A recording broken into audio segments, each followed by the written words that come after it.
আসসালামু আলাইকুম গাইস, আপনারা কেমন আছেন? আশা করি সবাই ভালো আছেন। সকাল সকাল ঘুম থেকে উঠলাম, ওই দেখেন আমি এখন বিছনায় আছি। তো ভাবলাম যে একটা ব্লগ বানাই, আমি আপনাদেরকে দেখাই গাইস। অ্যাকচুয়ালি প্রতিদিন আমাদেরকে সকালে কমসে কম 5টা আগে উঠতে হয়, কারণ সকাল উঠলে স্বাস্থ্য ভালো থাকে এবং বেমার আজার কম হয়। সবসময় চেষ্টা করবেন সকালে ওঠেন আর কি। তাই আমি এখন সকালে উঠলাম, এখন বিছনা বই রয়েছি, এখন লাহালা বাইরে যাবো। এই হলো আমার বাড়িঘর অবস্থা দেখুন। এখন আমি যাবো, উঠলাম, টুথব্রাশ করবো, ব্রাশ টাশ করি। এই হলো আমার খেতেছি, দেখেন এই যে আমরা হলো আবাদ সাবাদ করছি। এই হলো আমার কলার বার, এখানে এটা হলো আমাদের কল। দেখুন আমাদের কল, এটা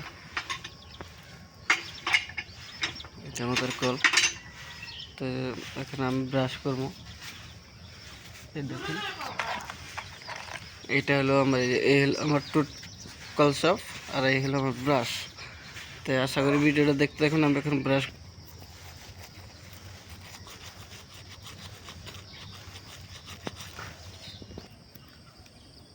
এটা হলো আমাদের বাগানের পিছন দিকে, বাড়ির পিছন দিকে দেখুন কত সুন্দর। এগুলো সব সব তামুল বাগান, সবগুলো তামুল বাগান। আর এগুলো আমরা নতুন করে এবার গাড়ছি, মোটামুটি 1 বছর হইলো। ছাগলের বিরাট উৎপাত করে, বুঝছেন না? এগুলো সব ছাগল খায় ফেলাইছে। এটা তো মোটামুটি কোনো রকম হয়েছে, দেখুন গাইস, এটা তো মোটামুটি কোনো রকম হয়েছে। তো ভিডিওটা দেখবেন, অবশ্যই সাপোর্ট করবেন, লাইক শেয়ার কমেন্ট করবেন এবং চ্যানেলটা সাবস্ক্রাইব করবেন।